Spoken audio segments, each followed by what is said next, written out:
Hi, and welcome to Mindful, Beautiful, and Thriving, a podcast series by Tharaka Foundation focused on youth mental health. Before we begin today's episode, I just wanted to let you all know that all content that is found in our podcast is created for informational purposes only. This content is not intended to be a substitute for professional medical advice, diagnosis, treatment, or therapy. Always seek the advice of your physician or other qualified health provider with any questions you may have regarding a medical condition, and never disregard professional medical advice or delay in seeking it because of something you have heard in this podcast. Thank you so much, and without further ado, let's get started. Welcome to Mindful, Beautiful, Thriving, a podcast by the Tarika Foundation, where we bring stories that inspire parents to take care of their well being, cultivate gratitude, and live with purpose. Today, we are honored to share the journey of someone who turns life's toughest challenge into opportunities for growth and service. Our guest is a father who survived not one, not two, but three heart attacks before the age of 55. He chose to retire early from a successful IT career in Silicon Valley to redesign his life with intention. His story is about resilience, simplicity, and living for something bigger than ourselves. Please welcome Tarun Soin, who now spends tax season helping underprivileged families file tax and the rest of the year supporting heart patients through the non-profit Mended Hearts at the very hospital where he received his stents. He's also a meditator, a strong advocate for mental and physical well-being. Thank you so much, Tarun, for joining us today. Can you please introduce yourself to those who are listening to you for the first time? Oh, hi. Thank you so much, Poonam. So nice words and very nice introduction. Hello, everyone. My name is Tarun. As Poonam mentioned, I think too many good things about me. But yeah, I'm very happy to be here. Thank you. Tarun, your journey is truly inspiring. Could you start by taking us back to your career in IT? What was life like before your health challenges? Yeah, my life in IT is basically life in a Silicon Valley. So it's a very typical software engineer's life. I worked in high tech almost like 30 years. I studied in IIT Madras and then I came in Valley, become part of the culture. And I have been in the networking security area and I worked in like latest cutting edge technologies, I think, during those times. I always enjoyed. So for me, it was not really it's not about like a money or anything. It was just like my passion was like that. So I always enjoyed working and challenging problems, solving them and debugging issues and building new products. So it was a very fun filled and wonderful life, and which also paid handsomely. So I felt like it was like my hobby and I was being paid for that. So it was the best of the best, I think. And I did some startups also, and I had the privilege of working in world-class products. And it was truly a wonderful opportunity. Yeah, I was given. Yeah. That's wonderful to know. It seems like you are an engineer by heart and you enjoyed your journey, but I think you went through even the unimaginable. Three heart attacks before 55. What was that experience like, and how did it change your perspective on life and success? Yeah, it sounds pretty demonic and very like truly depressing to say that 3 heart attacks. But I think it was wonderful, to be honest. It's not that bad actually, as long as you survive, obviously. So I think 2010 I had incident. I've been very health conscious always. I think since my childhood, from teenage years, I've been exercising. I've been doing karate for even I do today karate. I've been doing it for like almost like 30 plus years, and I eat healthy. I think as long definitely healthy compared to like typical Indian standards, and I was considered like a very fit and healthy person. But who knows? These things, there are a lot of knows in that, especially with the Indian Southeast Asian background. So later I found out this is a very common and very typical case of a typical heart attack patient in Bay Area. So my story, it seemed very unique, but it is not actually. So there's recently a movie called The Brown Heart, which goes in detail about that. But anyway, not to deviate too much. So I had first incident 2010, and luckily my wife took me. She forced me to go to hospital. I walked into the emergency and I was saved. And again, 2018, I had that stunt. They put a couple of stunts and then got approved again. And I was eating very healthy vegan diet. I've been vegan for like 15 years since then.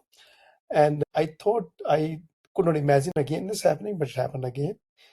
And then 2024, again, it happened. So at this point, I have fully accepted the fate that the life is a gift and whatever is coming, it's just a wonderful thing to not waste in anything trivial or any mundane pursuits.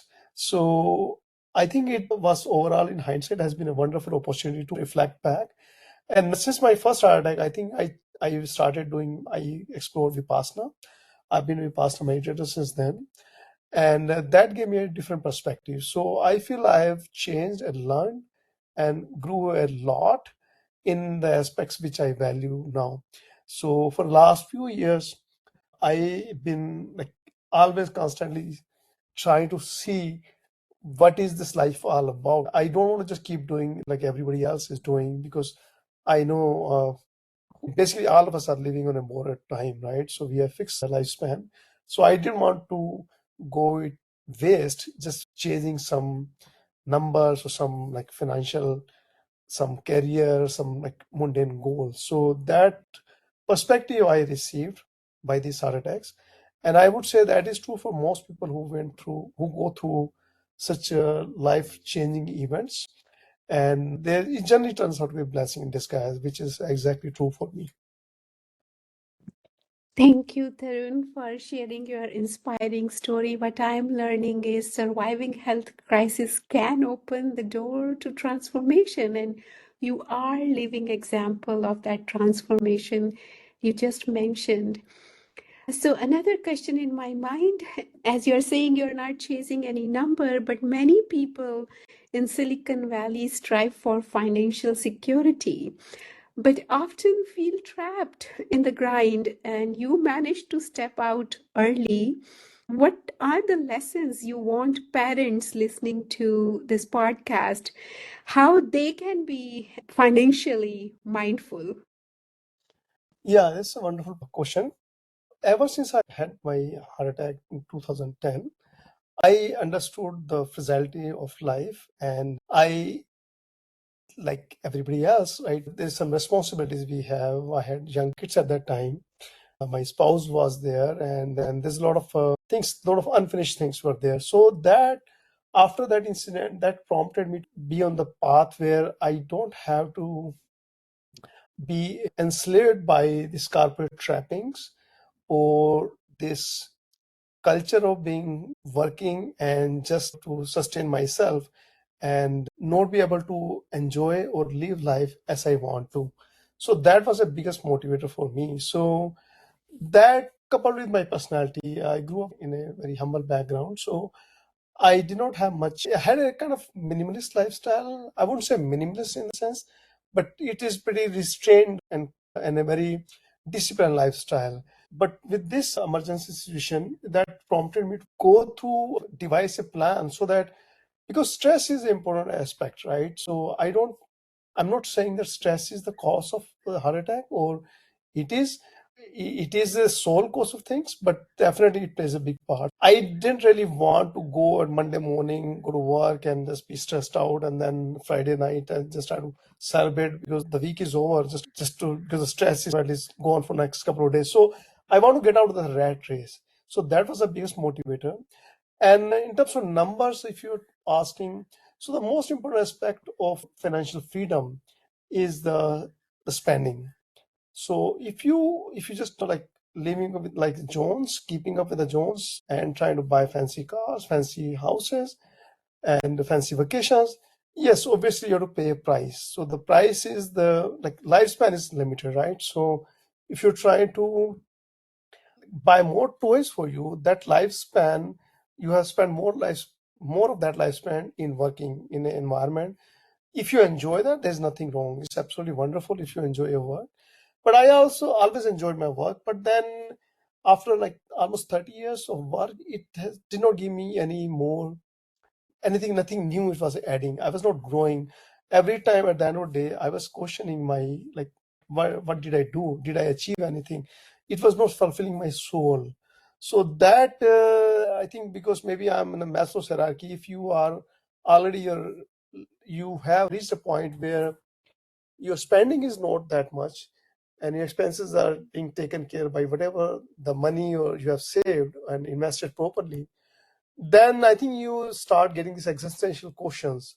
So I was going through that phase and I went through that few years and I had to brainstorm with my friends and wife and my children also.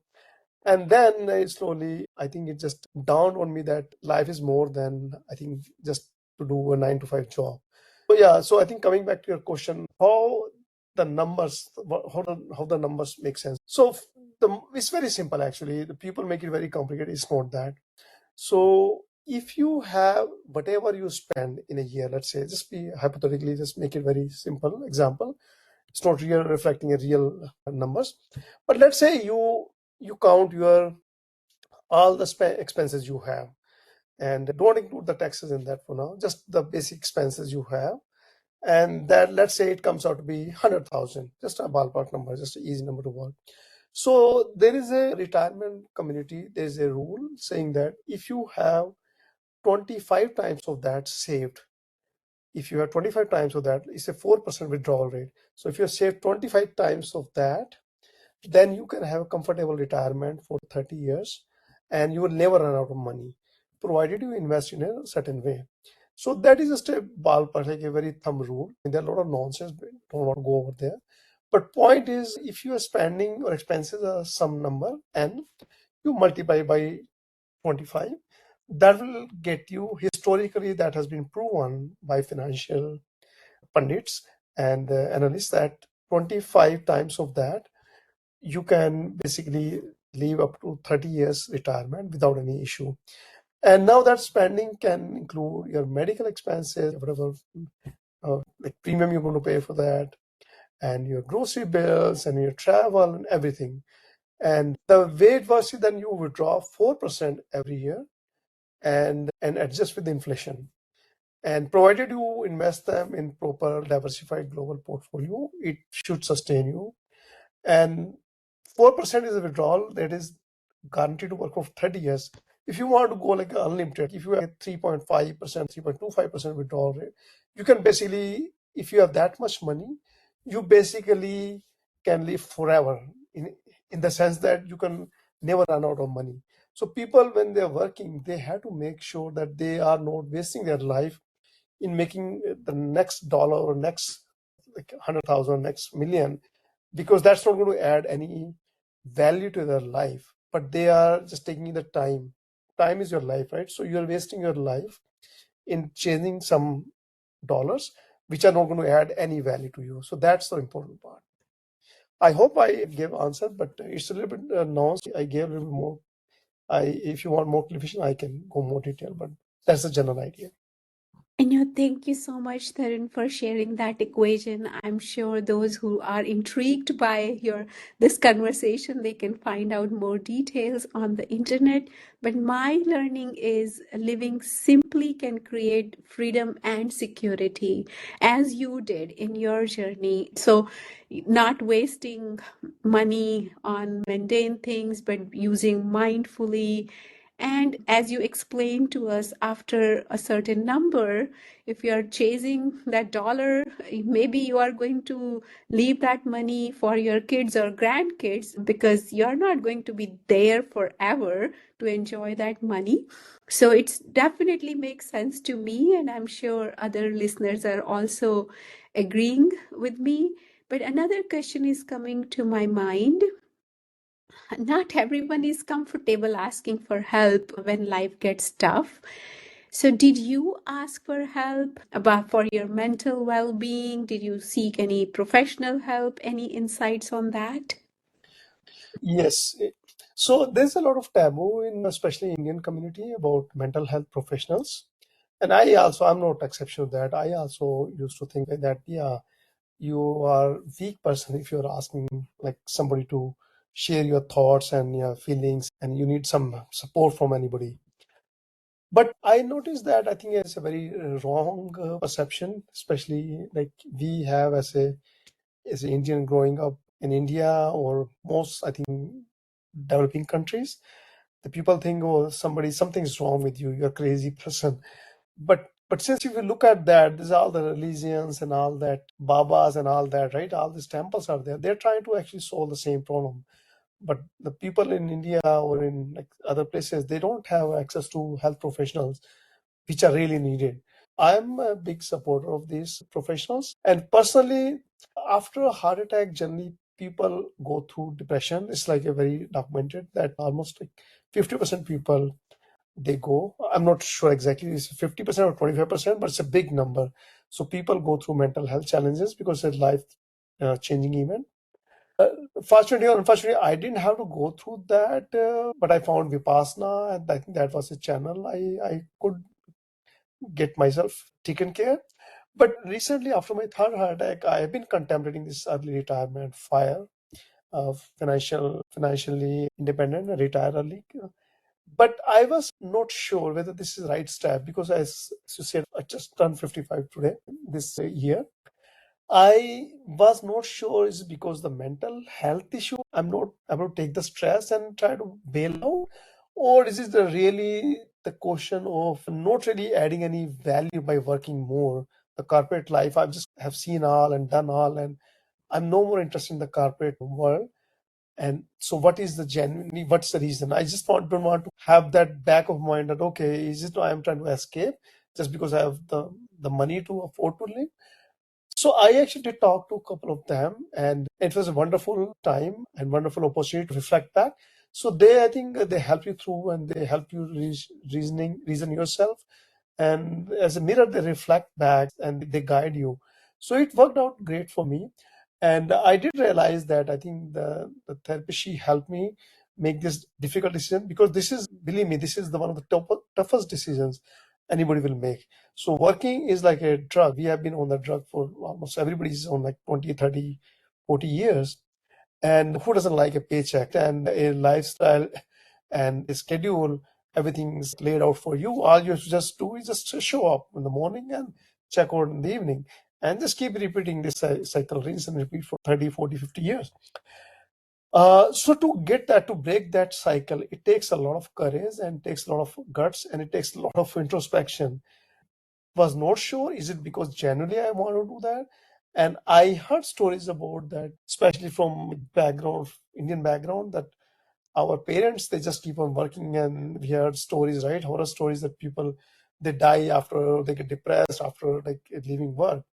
I just wanted to double sure, so I went through this therapy sessions and it helped tremendously, and I think that at the end we decided that this is the right course of action, and I'm so glad that I went through that. So I'm not doubting myself, and it turned out to be the wonderful opportunity that I took at that time. So I took early retirement, and to be honest, I never missed even a single day actually going back to work.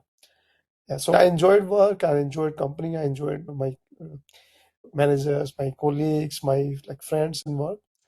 But at the end of the day, I feel it's more about looking forward to what is the point of life. I think I try to help in and get more fill your soul with something more useful, I think, going forward and not just doing the same thing again and again and again. Yeah.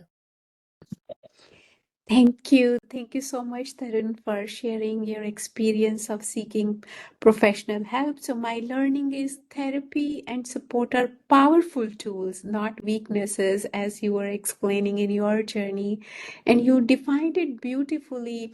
Like, work is like just small part of our life, it's not really the whole life. And you are on that path of redesigning your life to focus on service. as I mentioned in the beginning. So, how has this work helping other families doing their taxes or mending other people's heart? How this work has brought you fulfillment as compared to your corporate career? Yeah, that's a good question. So I think when I was working, so once you have like financial house in order, that's the very first step. So once you have, you know, what how much you are spending, and then you are comfortable that whatever savings you have and you are okay financially, right? Then the big question comes now, is the work adding any value to my life? So I kept on asking that question for a few years, even before my last heart attack. And I was asking, and every day at the end of the day, work day, I will ask that question sitting on the traffic or at the end of just closing my laptop and try to reflect back on my day. So I realized the work was no longer adding any fulfillment to my life. So something was missing. I was not, I was feeling like that the whole day is just wasted. So I think there's a maybe innate human desire in all of us to find, once you are out of like a necessities phase, like in the Maslow's hierarchy, for example, once you are out of survival and in a safety and survival and basic needs are just met, at that time, then I was looking for something more. And I started exploring soon after my retirement. I started doing the Vita thing. It's a IRS tax certified program run by city. It's all over the nation. So I can, when I go there, when I do a tax or somebody, it actually helped me two ways. I dealt with a lot of, last year is going to start again. Last year dealt with a lot of retired people, old people, and very poor people, and people with different disabilities. I look at that tax the return, and I look myself and see, wow, I'm really blessed. I'm at a place where I can help people, and at the same time, I can see that the people live at they can sustain themselves at such a low levels of income, and they look very happy. And I look my friends; I think they are just like me. They are very well to do, and they are doing wonderful. But I see the folks coming there; they are also happy. They are also doing pretty good, and it's not about the money then. So it gives me a lot of gratitude that okay, and they can do very well at that income level. So that gives me very good feeling, and I see a gratitude in their eyes when I help somebody. And there's something in the human nature. I think we are born to be help each other. I think we are an animal of community, or in a is supposed to live in a society to help each other. So this gives some kind of satisfaction. Similarly, I've been doing mandate hearts and hospital program where I go and meet heart patients, and also I do like a surgery liaison. I'm see patients getting surgery, and then their loved ones are visiting and just helping them navigate the status and general idea about what's going on with the patient. So I can see the sense of gratitude people have, and it just a spark. Yeah, it's like it just feels like soul is like you get a like a when you're thirsty, right? And then you just get a like a cool glass of water. You feel like that, I think, at the end of when you help somebody. So it's just a wonderful feeling. I think it's very selfish of me to get that, but it should be selfless service. It is selfless, but there's definitely a pleasure I get from that. It's just a joy, which is much more than I think I can by working and buying an extra, like a fancy car or like maybe buying a extra property or something. So I think this, it definitely I feels like my life is being used in the right way.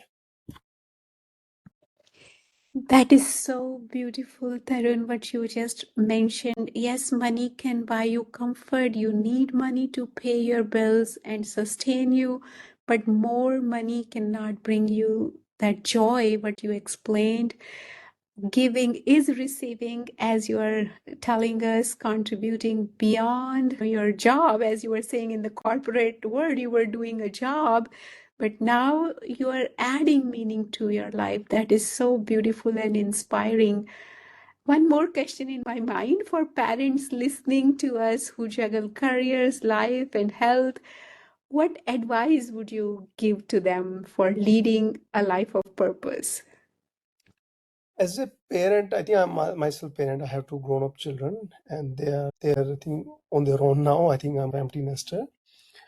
So I think if I look back, I feel I need to be more empathetic to children. My kids, I should have been more when I was like when they were young. And I think I don't blame myself. I think the situation and circumstances are like this in the modern world. We are all stressed out and we have very high expectation in our corporate jobs. And that thing also goes, I think we also go down those expectations, right? And that same thing we expect from our children, which is good. There's nothing wrong in that. But sometimes I was hard on them, sometimes I notice. And now I'm relaxed. I will not have any stress day to day. I notice my relationships are much better. So I think managing stress definitely. I know it's a luxury that not everybody can take early retirement, but I would say just put things in perspective. Having a relationship with the children, with your spouse, and work is just one part of your life's overall like, pie. So a big portion of that is your relationship with your children and your spouse and friends. So the social life, I think, need to also cultivate. So for the children, I would say just be more empathetic. They are also having a lot of stress in this like school and peers and like grades and college and all.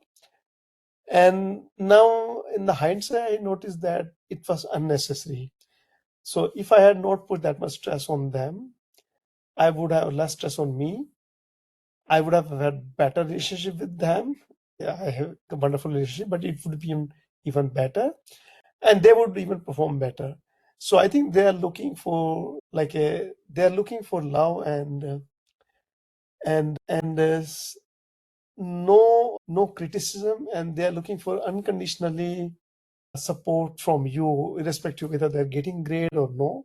And my personally, I feel everybody is doing their best as long as you let them do whatever they think is right and you have the right values in them, they will do the right things. You just have to give them like enough space.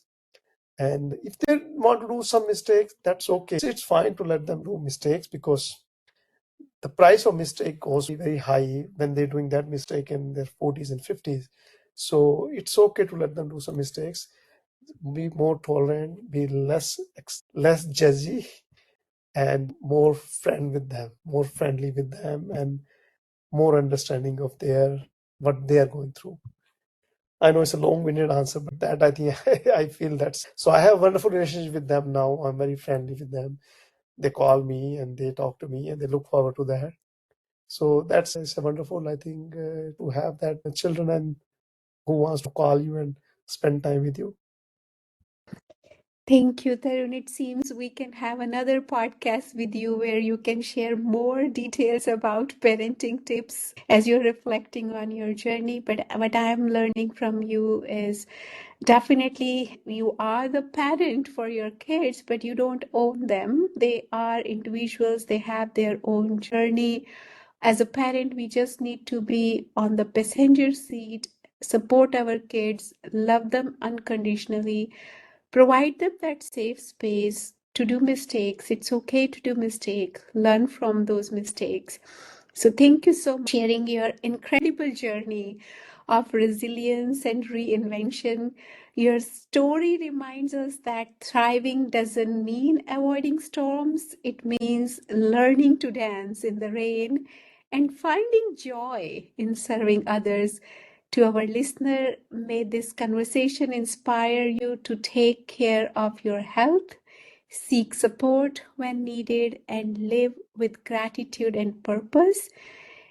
This is Mindful, Beautiful, Thriving by the Tarika Foundation. Until next time, stay well, stay inspired. Thanks again, Tarun, for joining us today. Thank you so much. It has been wonderful talk.